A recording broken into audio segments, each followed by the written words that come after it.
नमस्कार, आपका स्वागत है हमारे YouTube चैनल भारतीय कल्चर में।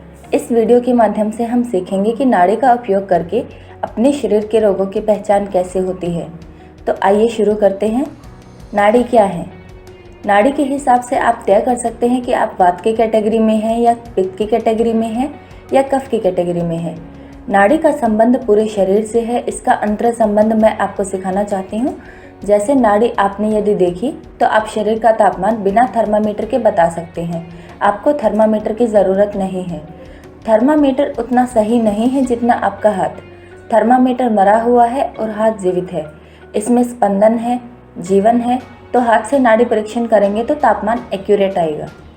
नाड़ी देखकर आप यह तय कर सकते हैं कि कितना डिग्री बुखार है। नाड़ी देखकर आप यह तय कर सकते हैं कि आपका बीपी कितना है, हाई हो या लो हो, सिस्टोलिक कितना है, डायटोलिक कितना है। बागभट्ट जी के अनुसार नाड़ी परीक्षण पहले सीखना चाहिए। बागभट्ट जी के कर्म में नाड़ी परीक्षण पहले अध्याय में है। नाड़ी देखने का सबसे अच्छा तरीका है जो ज़्यादातर लोग उपयोग करते हैं वो आपकी नब्ज़ है। नब्ज़ देखकर नाड़ी का पता करता है। स्त्रियों की सामान्यतः मध्य नाड़ी होती है जो सामान्यतः पुरुषों की गति से अलग होती है। मध्य नाड़ी का ज़्यादा असर जो होता है वो शरीर के बाएं और एक्सट्रीम बाएं में होता है जो ब्रेन से कनेक्ट है। इसलिए माना भी जाता है कि स्त्रियों की नाड़ी परीक्षा जब की जाती है तो उनकी बाएं हाथ की नाड़ी परीक्षा की जाती है और पुरुषों की दाहिने हाथ की नाड़ी परीक्षा की जाती है। प्रतिदिन नाड़ी परीक्षण करने से नाड़ी परीक्षण का अभ्यास हो जाता है। घर के लोगों के साथ अभ्यास करिए, छोटे बच्चों के साथ अभ्यास करिए, जहाँ भी मौका मिले वहाँ इसका अभ्यास कर सकते हैं। 15 से 20 मिनट भी अभ्यास किया तो 8 से 10 दिन में बराबर आपको अभ्यास हो जाएगा। अब आगे वात, पित्त, कफ की तरफ चलते हैं। नाड़ी पर आपने हाथ रखा और इस पर स्पंदन महसूस करना शुरू किया। अब इन नाड़ियों की धड़कन गिनना शुरू करना है और स्पंदन आप जब गिनेंगे तो सबसे अच्छी गिनती आएगी बीच की उंगली पर। आगे और पीछे वाली उंगली पर कम आएगी लेकिन बीच वाली उंगली पर सबसे अच्छी गिनती आएगी। मध्य नाड़ी है बीच वाली उंगली। महिलाओं में मध्य नाड़ी की ही गिनती सबसे अच्छी तरह से काउंट होती है और यदि आपने ये काउंटिंग सीख ली तो समझ लो आपने आधा जग जीत लिया।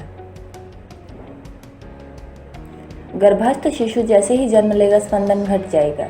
इसके बाद जीवन में यह स्पंदन उम्र के हिसाब से घटता ही जाएगा। जन्म लेते समय सबसे ज़्यादा होता है।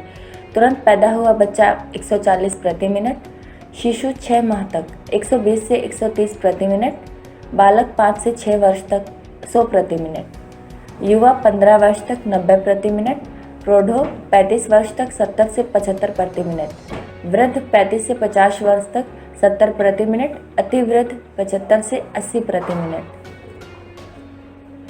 नाड़ी द्वारा बीपी की जांच। आजकल एक इलेक्ट्रॉनिक उपकरण आ गया है जो लगभग 100 या 125 का है। वह सीधे बता देता है कि आपका उच्च रक्त दबाव या निम्न रक्त दबाव कितना है। उसके बॉक्स पर लिखकर आता है कि 72 से 74 सामान्य है। आप सीधी नाड़ी की गिनती कीजिए। 1 मिनट में 72 से 74 है तो सामान्य है, 80 या 80 से ऊपर है तो हाई है, 72 से कम है तो लो है। ये सबसे सरल है। यंत्र कभी खराब हुआ तो धोखा देता है, नाड़ी कभी धोखा नहीं देती है। तो नाड़ी पकड़ना सीख लीजिए। मरीज झूठ बोल सकता है लेकिन उसकी नाड़ी कभी झूठ नहीं बोलेगी। ब्लड प्रेशर की गणना। 5 वर्ष तक 90 हाई से 53 लो, 5 वर्ष से 10 वर्ष तक 95 से 58, 10 वर्ष से 15 वर्ष तक 100 से 62, 15 वर्ष से 20 वर्ष तक 110 से 71, 20 वर्ष से 30 वर्ष तक 120 से 80, 30 वर्ष से 35 वर्ष तक 124 से 82, 35 वर्ष से 40 वर्ष तक 126 से 84, 40 वर्ष से 50 वर्ष तक 128 से 84, 50 वर्ष से 60 वर्ष तक 132 से 86, 60 वर्ष से 65 वर्ष तक 136 से 88, 65 वर्ष से 80 वर्ष तक 140 से 90, 80 वर्ष से ऊपर 145 से 92। ब्लड प्रेशर जन्म से लेकर 20 साल तक बहुत तेज़ी से बढ़ता है और 20 की उम्र से लेकर मरने की उम्र तक बहुत धीरे धीरे बढ़ता है। इसका सीधा सा मतलब यह है कि जन्म से लेकर 20 साल तक शरीर के हर अंग की वृद्धि हो रही है, ब्रेन का विकास हो रहा है, हड्डियों का डेवलपमेंट हो रहा है, हार्मोन्स बढ़ रहे हैं, मज्जा बढ़ रही है, रक्त बढ़ रहा है। 20 से 21 जाते जाते ये सारे डेवलपमेंट रुक जाते हैं। जब शरीर के विकास का स्टेज होता है तो शरीर का बीपी तेजी बढ़ता है। जब शरीर का विकास रुक जाता है तो बीपी में तेजी भी स्थिर अवस्था में होती है। वाघभट्ट जी ने कहा है कि हाथ से बढ़कर कोई यंत्र नहीं है, क्योंकि जितनी संवेदनशीलता इस हाथ की उंगलियों में है उतनी किसी यंत्र में नहीं हो सकती है। नाड़ी परीक्षण से आप पता कर लेंगे कि आपके मरीज का बीपी हाई है या लो है। बीपी का पता लगने पर आप अपने मरीज को यह तय करेंगे कि यह वात वाला है या पित्त वाला है या कफ वाला है। इसके बाद आप परफेक्ट चिकित्सा कर पाएंगे, थोड़ी अच्छी बेहतर। मान लो नाड़ी 1 मिनट में 60 है तो तापमान internal body temperature 98 degree Fahrenheit ही होगा। यदि नाड़ी 60 से कम है तो टेम्परेचर कम ही होगा। यदि नाड़ी 60 से कम है तो टेम्परेचर कम ही होगा। इसका मतलब है कि नाड़ी 60 से कम होने पर शरीर ठंडा होगा और शरीर का टेम्परेचर 98 डिग्री फ़ारेनहाइट से कम नहीं होना चाहिए। टेम्परेचर और नाड़ी का सीधा संबंध है। नाड़ी घटेगी तो टेम्परेचर भी घटेगा, नाड़ी बढ़ेगी तो टेम्परेचर भी बढ़ेगा।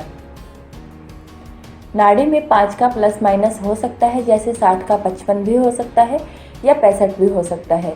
यदि नाड़ी 55 से 65 के बीच होगी तो टेम्परेचर 98 डिग्री फ़ारेनहाइट होगा। नाड़ी 55 से कम होने पर टेम्परेचर भी कम होगा। मान लो नाड़ी 1 मिनट में 80 है तो टेम्परेचर 100 डिग्री आ जाएगा। मान लो नाड़ी की गति 90 है तो टेम्परेचर हो जाएगा 101 डिग्री फ़ारेनहाइट। यदि नाड़ी 100 है तो टेम्परेचर 103 हो जाएगा और यदि नाड़ी 120 हो गई तो टेम्परेचर 104 हो जाएगा। 130 नाड़ी होगी तो टेम्परेचर 105 हो जाएगा। नाड़ी 140 होगी तो टेम्परेचर 106 डिग्री फ़ारेनहाइट हो जाएगा। मतलब सीधा सा यह है कि हर 10 स्पंदन बढ़ने से 1 डिग्री टेम्परेचर बढ़ जाएगा। मतलब टेम्परेचर बढ़ेगा तो नाड़ी का स्पंदन भी बढ़ेगा और टेम्परेचर कम होगा तो नाड़ी का स्पंदन भी कम होगा। इसी प्रकार नाड़ी का स्पंदन बढ़ेगा तो शरीर का टेम्परेचर भी बढ़ेगा और नाड़ी का स्पंदन कम होगा तो शरीर का टेम्परेचर भी कम होगा। नाड़ी द्वारा शरीर की प्रकृति की जांच। नाड़ी को पकड़कर शरीर के प्रकृति का पता कैसे लगाएंगे कि नाड़ी कफ की है या वात की है या पित्त की है। जो प्रकृति को अच्छी तरह समझते हैं वही शरीर की प्रकृति को अच्छे से पकड़ पाएंगे। नाड़ी जब सर्प की तरह चल रही हो, मतलब टेढ़ी मेढ़ी चल रही हो, तो समझ लो कि वह व्यक्ति वात के रोगों से पीड़ित है, मतलब वात उसका विकृत स्थिति में है। जैसे जब सर्प चलता है तो उसका पेट फूलता है और पिचकता है, उसी प्रकार से नाड़ी भी फूलती है और पिचकती है।